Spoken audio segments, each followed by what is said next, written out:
저희가 신학교에서 학문을 배울 때 그 신학 용어 중에 계시의 점진성이라는 단어가 있었습니다. 계시라는 단어와 점진성이라는 단어가 합해져서 이루어진 용어입니다. 그런데 이 계시라는 것은 인간이 볼 수 없는, 인간이 알 수 없는 하나님의 나라, 그것을 하나님의 전적인 은혜로 보여지고 알려지는 그런 모든 행위들을 계시라고 합니다. 그런데 점진성이라는 단어의 의미는 뭔가 점차 더 좋아지고 발전된다라는 의미를 띠고 있습니다. 그래서 자칫 계시의 점진성이라는 단어를 이렇게 이해할 수가 있습니다. 이전의 계시보다 뒤에 나온 계시가 더 완전해서 앞에 있는 계시의 부족하고 모자란 면을 채워주는 것, 이렇게 이해할 수가 있습니다. 근데 이것은 오해입니다. 계시의 점진성이라는 본 뜻이 아닙니다. 여러분, 하나님의 계시는 일찍 주어진 계시도 완벽하고 그 뒤에 주어진 계시도 완전하고 후에 주어진 계시도 온전함을 믿으시기 바랍니다. 주님은 언제든지 주시는 것은 완전한 것을 주시는 거예요. 근데 이것을 받는 인간이 그것을 다 용납하고 수용하기 부족하단 말이죠. 그래서 그때 그 계시를 받는 대상과 대상의 상황에 맞게끔 결을 달리해서 주시는 것이 계시의 점진성이라고 보시면 되겠습니다. 좀 말씀이 좀 어려울 수 있는데 이렇게 생각하면 아주 쉽습니다. 우리가 이제 부모가 되지 않습니까? 그래서 아이들을 가르칠 때 부모의 뜻을 전하게 됩니다. 부모의 뜻을 전할 때 아이일 때 부모의 뜻을 전하는 거랑 얘네들이 좀 커서 중고등부 청소년이 됐을 때 부모의 뜻을 전하는 거랑 이제 다 성년이 되고 시집가고 장가가서 그러한 자녀들에게 부모의 뜻을 전하는 것이 그때마다 다르지 않겠습니까? 예를 든다면 아이일 때 친구들하고 잘 지내라 이런 얘기를 이제 대여섯 살 먹은 유치원 다니는 아이에게 뭐라고 하시겠습니까? 유치원 가면 애들하고 잘 놀아야 돼. 먹을 거 있으면 그거 나눠주고 과자나 사탕 나눠주고 그래? 이러지 않겠습니까? 이제 중고등부 되고 학생이 된 아이에게 뭐라고 하겠습니까? 야, 이제 학교 가서 싸우지 마. 친구들하고 친하게 지내라. 지는 게 이기는 거야. 맞는 게 차라리 맞아. 맞는 게 이기는 거야. 알았지? 용돈 있으면 애들하고 잘 사 먹고 나눠 먹고 그래? 이러지 않겠습니까? 저도 그렇게 많이 했거든요. 야, 맞아. 차라리 맞는 게 이기는 거야. 이런 얘기 많이 했습니다. 친하게 지내라. 이제 성인이 된 애들한테는 야, 서로 사랑해. 서로 섬겨. 배려해주고 섬기는 게 좋은 거야. 이렇게 얘기를 하지 않겠습니까? 다 다릅니다. 같은 의미인데도 다 달라요. 대상에 따라. 이처럼 계시의 점진성이 그 인간의 연약함, 인간의 발달, 인간의 성장에 따라 그렇게 다양하게 전해지게 됩니다. 그러니까 계시가 하나일 수가 없죠. 여러 가지가 있겠죠. 그 중에 여러 계시 중에 인간에게 고유하게 부어주신 계시가 있는데 그게 뭐냐면 양심 계시입니다. 누구에게나 다 하나님께서 주셨습니다. 양심을 통해서 하나님을 알 수 있도록 부어주셨어요. 양심을 통해서 하나님이 어떤 분인지를 찾을 수 있게 그렇게 해주셨습니다. 말씀에 보면 모든 인간 안에 하나님을, 영원을 사모하는 마음을 두셨다, 이런 말씀이 있습니다. 전도서죠 3장 11절입니다. 함께 보실까요? 예, 시작. 하나님이 모든 것을 지으시되 때를 따라 아름답게 하셨고 또 사람들에게는 영원을 사모하는 마음을 주셨느니라. 그러나 하나님이 하시는 일의 시종을 사람으로 측량할 수 없게 하셨도다. 사람에게 뭘 주셨어요? 영원을 사모하는 마음. 이거 인간 안에 다 주신 거예요. 누구나 예외 없이. 이걸 양심이라고 합니다. 그래서 이 양심을, 또 다른 면에서는 양심을 통해서 선을 추구하고 행복을 추구하고 하나님을 알 수 있도록 하셨어요. 누구에게나. 그게 하나님을 지으신 목적 중에 하나입니다. 창세기 1장 26절에 보면 인간을 지으신데 그냥 지으신 게 아니고 하나님의 뭘 따라? 형상을 따라, 하나님의 모양을 따라 지으셨어요. 이 하나님의 형상, 이게 여러 형상 중에 하나님께서 주신 것이 양심이죠. 한번 창세기 1장 26절 보실까요? 시작.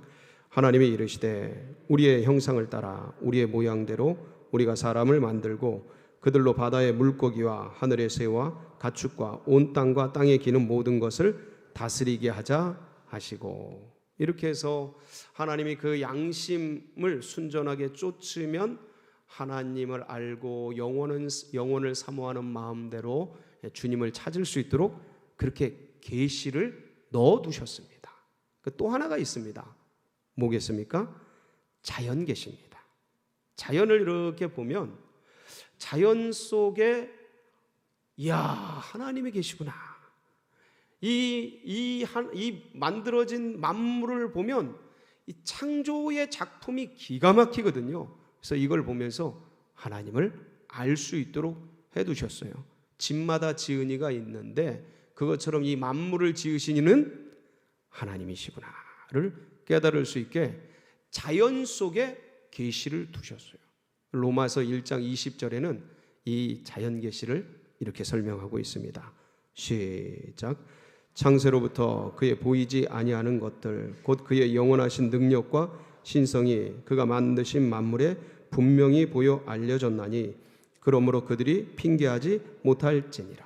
이게 핑계하지 못할 정도로 명백하게 하나님의 신성과 능력을 자연 만물 안에 다 새겨서 누구나 알 수 있도록 했는데, 문제는 뭐냐면 인간이 죄를 지으면서 다스리라고 주신 하나님의 이 천지 만물의 피조물을 하나님보다 더 높이 섬기면서 우상화하기 시작한 겁니다. 심령이 일그러지니까 내 양심이 말하는 걸 듣지 않고 다른 길로 가더라 이겁니다.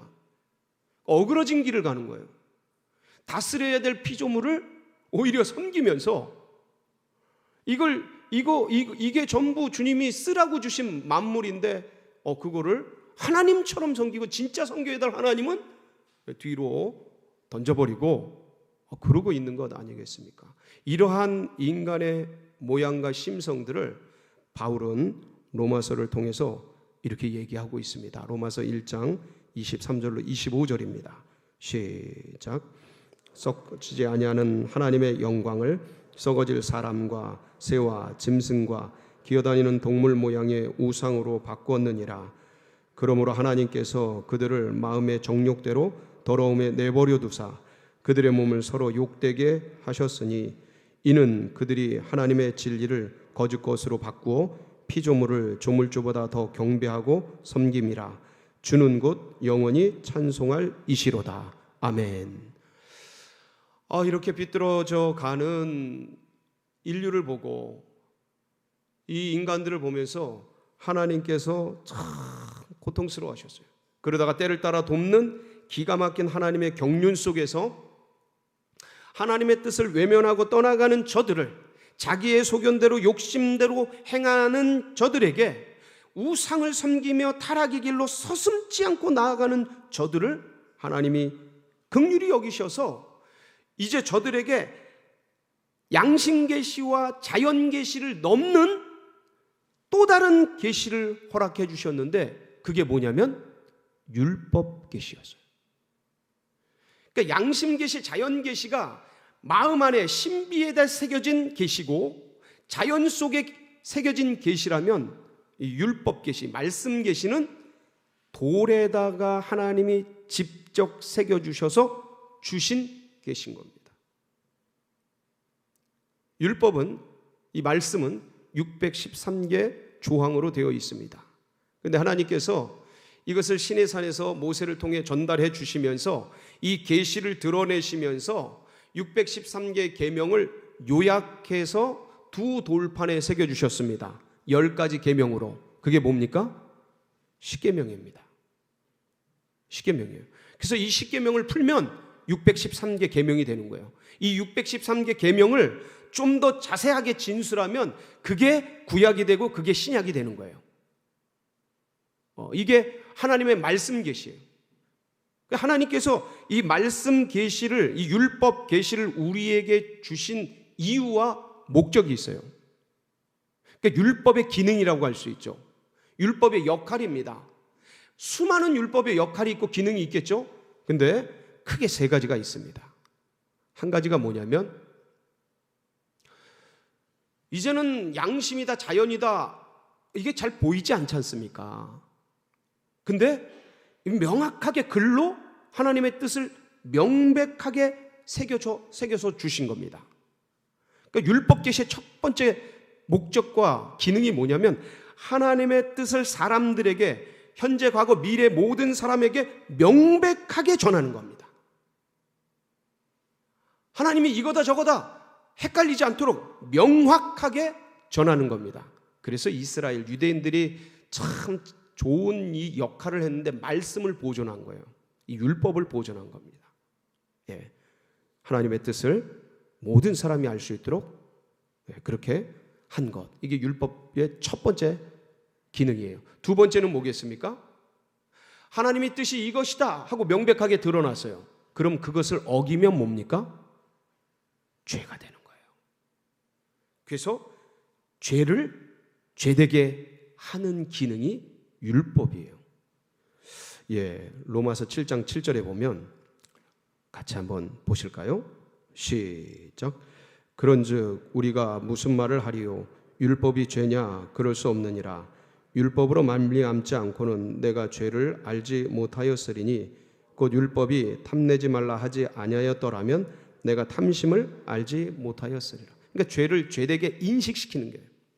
그 전에는 율법이 있기 전에는 죄를 지으면서도 죄가 죄인지 잘 몰랐어요. 물론 양심적으로는 알지만 명확하게는 알지 못하는 거예요. 근데 이제 율법을 받고 나니까, 주어지고 나니까 죄가 죄되게 된 거예요. 하나님의 뜻이 명백하게 드러나고 그것을 어그러뜨리는 게 죄라는 게 알려지게 된 거죠. 갈라디아서 3장 19절에도 비슷한 말씀이 있는데 보실까요? 시작. 그런즉 율법은 무엇이냐? 범법함으로 더하여진 것이라. 천사들을 통하여 한 중보자의 손으로 베푸신 것인데 약속하신 자손이 오시기까지 있을 것이라. 예, 범법함을 더해서 범죄함 때문에 율법이 주어지게 된 것이다. 이게 두 번째 기능입니다. 마지막 세 번째 기능이 뭐냐면, 인간이 전적으로 부패하고 죄인으로서 죽을 수밖에 없는 존재라는 것을 알리지 않습니까? 율법을 통해. 그러니까 그걸 통해서, 이 율법을 통해서 이거 갖고는 안 되는구나, 내가 이거로는 살 수 있는 존재가 아니구나, 주님의 은혜와 긍휼이 필요하구나를 알 수 있도록 그 길로 인도하는 브릿지 역할을 합니다. 이걸 갈라디아서 3장 23절 24절에는 이렇게 설명을 하고 있습니다. 바울이 친절하게 설명을 했는데 시작. 믿음이 오기 전에 우리는 율법 아래에 매인바 되고 계시될 믿음의 때까지 갇혔느니라. 이같이 율법이 우리를 그리스도께로 인도하는 초등교사가 되어 우리로 하여금 믿음으로 말미암아 의롭다함을 얻게 하려 함이라. 예, 어렵게 설명하고 있는데 쉽게 말하면 율법을 지키려고 몸부림치면 칠수록 잘 안 되는 거예요. 그래서 은혜를 사모하고 주님의 긍휼을 사모하는 길로 안내하는 초등교사가 되었다. 이게 이제 율법의 세 번째 기능입니다. 여러분, 율법은요, 사실은 어려운 게 아니에요. 하나님이 우리에게 어려운 법을 주신 게 아니에요. 그냥 사람이라면 누구나 이렇게 살아라. 이렇게 사는 것이 상식적인 거다. 이게 행복이다. 이렇게 살아야 구원받은 백성인 거야. 이렇게 사는 게 하나님의 백성이지. 이렇게 살아야 천국의 삶을 누리는 거야. 인간이면 누구나 다 마땅히 이렇게 살아야 해 하고 알려주신 거예요. 그러니까 행복의 매뉴얼이죠. 행복의 안내서인 거예요. 인간이 마땅히 살아야 될 본분, 기본, 기초를 알려주신 것이죠. 자, 그런데 이 율법을 어기면 어떻게 되는 겁니까? 사람이라면 마땅히 이렇게 살아야 돼 라고 주신 걸 어기면 이건 사람이 아니문이다가 되는 거예요. 사람이 아닌 거예요. 짐승인 거예요. 일로 가야 행복한 거야 라는 길을 안 가면 어떻게 되는 거예요? 불행해지는 거죠.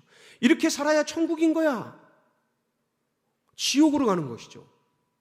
그러니까 이게 인간의 마땅한 본분이라고, 행복하게 살도록 구원받은 백성들의 마땅한 도리로 그렇게 살아가도록, 적어서 누구도 부인하지 못하도록 이렇게 살도록 주신 그 율법이 막상 이스라엘 백성들이, 인간이 그 율법 앞에서 살라고 치니까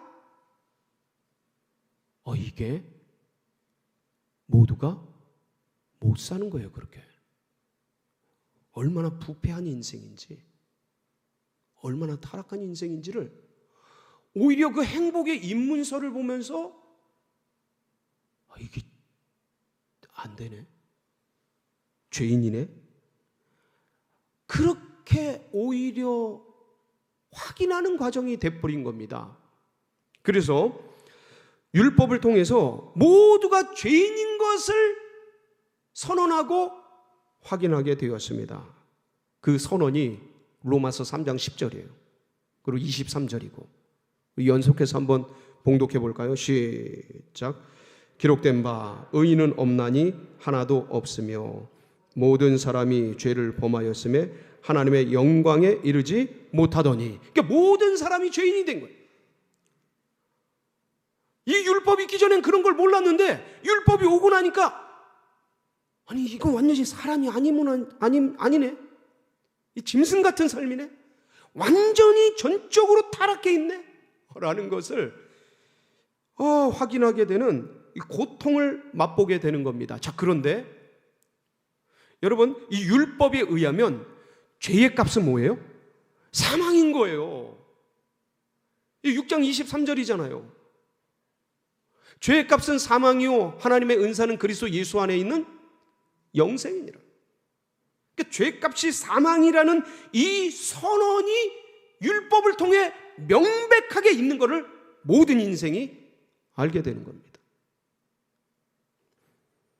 살라고 태어났는데 죽으러 가는 이 인생의 역설같이 하나님께서 행복하게 살라고 율법을 주셨는데 오히려 죄인인 것, 죽어야 하는 존재인 것을 확인하는 아이러니가 율법 가운데 있게 된 겁니다.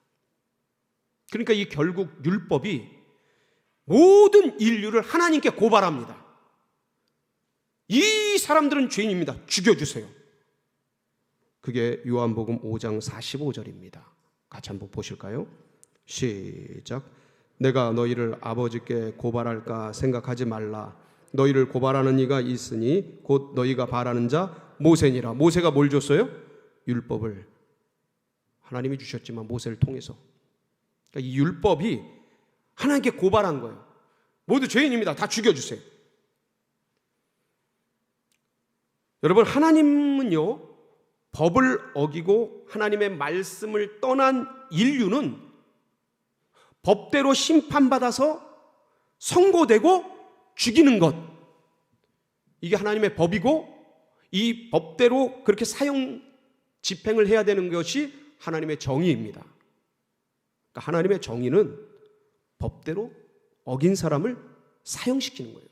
죽이는 거예요. 그런데 또 다른 한편 하나님의 사랑은요, 어떠한 죄를 지은 존재라 할지라도 70번씩 7번씩이라도 죄를 지었다 할지라도 용서해 주시는 것이 하나님의 사랑이에요. 그러니까 법을 어긴 존재를 사형시켜야 하는 것이 하나님의 정의고, 어떠한 죄를 지었다 하더라도 용서해 주셔야 하는 것이 하나님의 사랑이에요.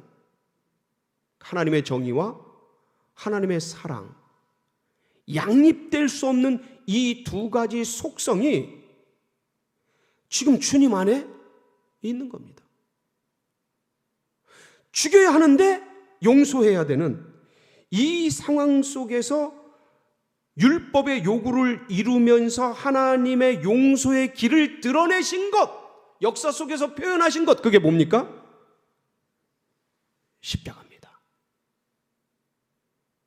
십자가. 죄의 값인 사망, 사형을 치르면서 사랑의 선물인 용서를 베푸시는 그 길, 그게 십자가예요. 십자가의 은혜이지요. 바로 이 일을 위해서 육신이 없으신 하나님이 육신의 모습, 형상을 입고 이 땅에 찾아오신, 성육신 해주신 분, 그 하나님이 누구셔요? 예수 그리스도십니다. 그리스도께서 공생의 삶을 통하여서 모든 유혹들을 뿌리치고, 지난주에 우리가 그 말씀을 나눴습니다. 새벽 미명에 나가서 기도하신 이후 수많은 사람들의 임금 삼으려 하고 지도자 삼으려, 여기서 있으면서 우리를 치료해 주시고 우리와 함께 더불어 사시고, 그런 백성들의, 그런 수많은 사람들의 여론과 그 요구와 이런 그 유혹들, 이게 얼마나 강력한지 모든 인생이 이걸 찾고 있습니다. 이걸 구하고 있습니다. 이 명예와 권세, 사람들의 인정을 받으려고 몸부림치고 있지 않습니까? 그 유혹이 엄청 센데 주님이 이 땅에 오신 목적, 곧 십자가를 향하여서 뒤도 안 돌아보고 한 걸음 한 걸음 집념을 가지고 그 길을 향해 걸어가셨어요. 모든 유혹을 뿌리치고 임금 삼으려는 모든 것들 다 해치고 골고다를 향해 사명의 길을 또박또박 걸어가셨어요. 그래서 골고다를 오르시고 십자가에 달리셨죠. 그럼 마지막에 십자가에서 뭐라고 말씀하셔요? 테텔레스 타이, 다 이루었다. 제가 그랬어요. 법정적으로는 그 죄값을 다 치렀다라는 뜻이고, 경제적으로는 채무를 다 갚았다, 빚을 다 갚았다. 어떤 사명자의 입장에서는 주신 사명을 완수했다, 뭐 이런 의미 여러 가지로 해석할 수 있습니다. 그 발언 말씀이 요한복음 19장 30절에 이제 기록이 되어 있는데 우리 같이 한번 봉독해 보겠습니다. 시작. 예수께서 신포도주를 받으신 후에 이르시되 다 이루었다 하시고 머리를 숙이니 영원히 떠나가시니라. 이러면서 돌아가셨어요. 그래서 그분이 돌아가신 것을 믿고 영접하고 받아들이면 그분의 죽음이 나의 죽음이 되고 그분의 부활이 나의 부활이 돼서 이 모든 죄악은 그분이 짐지시고 씻어지시고 나는 영생의 소망을 가지고 천국의 길을 걸어가는 그런 은혜로운 삶을 얻게 됩니다. 자, 이게 믿는 자에게는 너무 쉬워요.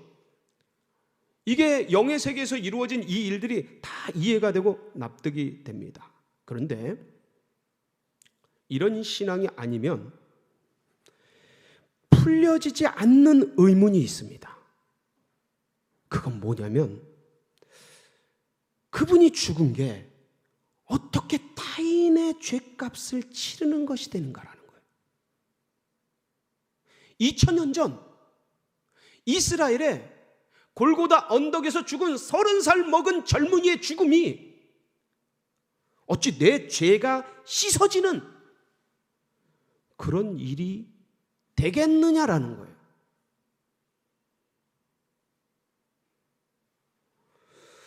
사랑하는 성도 여러분, 근데 여기서 우리가 잊지 말아야 될 게 있습니다. 여러분, 하나님이 전능하심을 믿습니까? 전능자시죠. 하나님은 만왕의 왕이셔요. 만주의 주이십니다. 아멘이십니까? 그분은 절대자십니다. 그분은 인간이 아니셔요. 신이셔요. 창조주셔요. 구원자셔요. 인도자셔요. 여러분, 그분은 스스로 홀로 계신 자존자이십니다. 모든 지극히 영광을 받으실 만한 지존자이셔요. 뛰어나시고 전능하신 하나님이시죠. 그런데 그런 분 넘어 꼭 기억하십시오. 하나님은 우리의 아버지이십니다.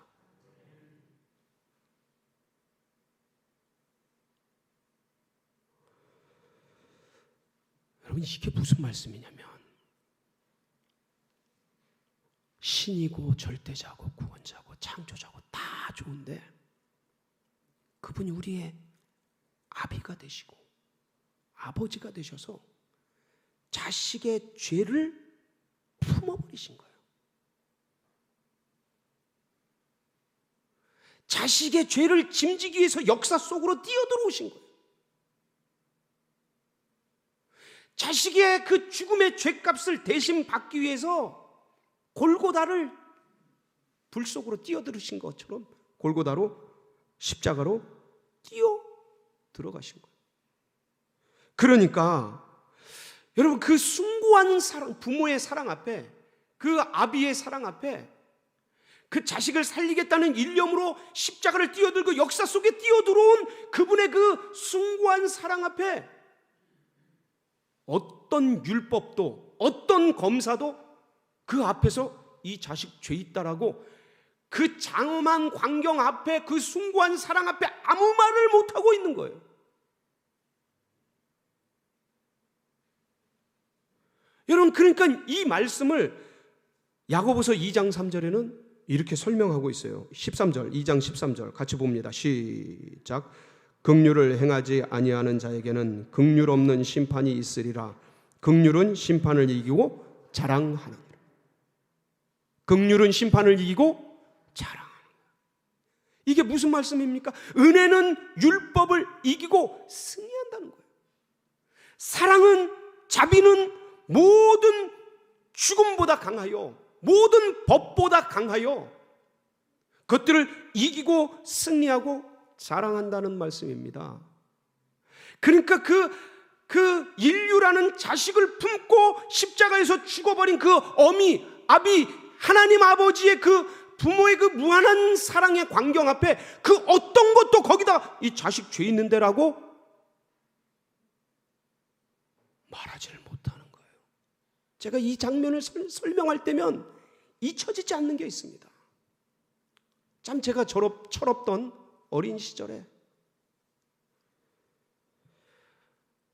제가 동네, 저희 그 산꼭대기 동네 교회가 있죠. 에덴교회. 그 옆에 부평여상이라는 고등학교가 하나 있었는데 이 고등학교가 처음에는 건물이 하나였는데 그 뒤에 건물을 세우면서 이 교회 이 땅을 다 깎아먹는 거예요. 물론 자기 땅이었겠죠. 산을 깎아서 두 번째 건물을 짓고.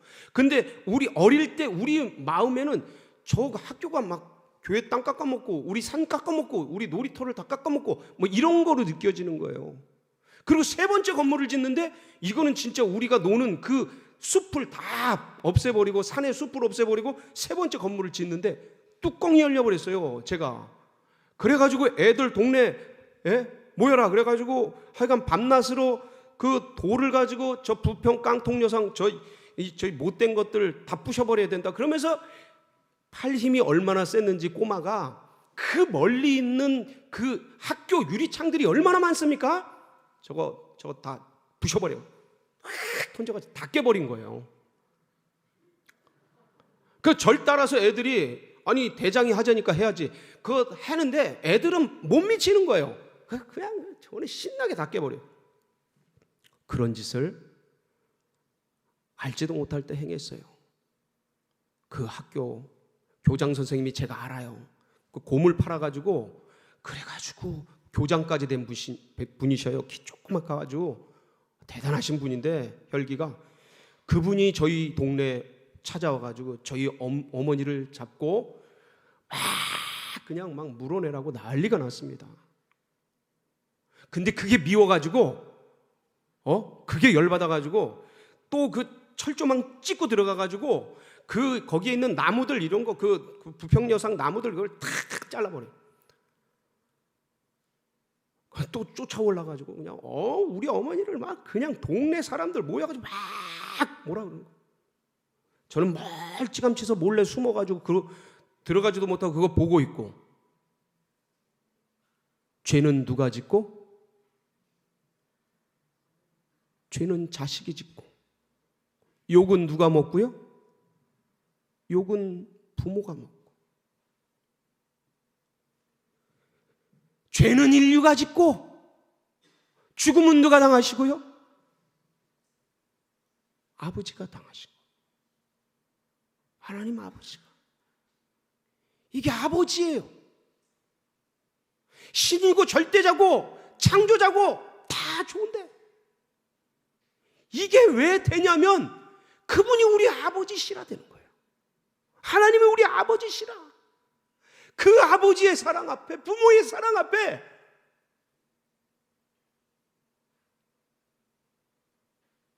숙연해지는 거예요.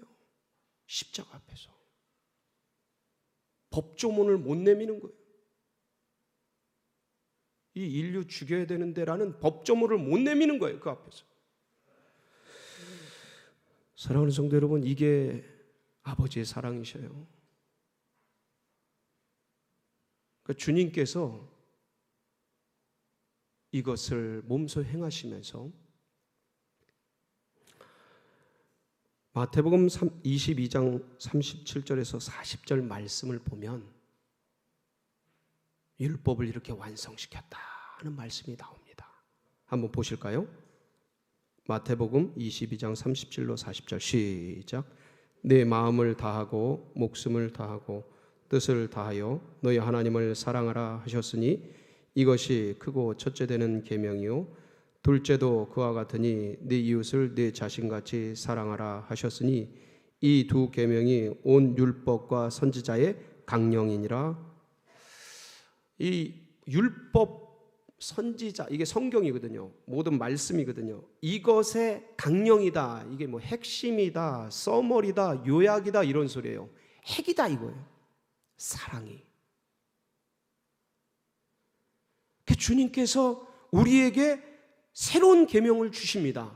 새 계명을 주시는데 그 계명이 뭐예요? 서로 사랑해라. 요한복음 13장 34절이죠. 시작. 새 계명을 너희에게 주노니 서로 사랑하라. 내가 너희를 사랑한 것 같이 너희도 서로 사랑하라. 그 사랑 앞에 율법의 모든 것이 다 완성된 거예요. 그 사랑 앞에 어떠한 율법도 거기다 뭘 요구를 못하는 거예요. 그분이 우리의 아버지가 되셔서 자식 품고 죽은 부모가 되주시어서 율법의 요구를 완전히 이루어 주신 거예요. 사랑하는 성도 여러분, 은혜는 율법보다 강해요. 사랑은 죽음보다 강하고 법을 초월하여 이루어 갑니다.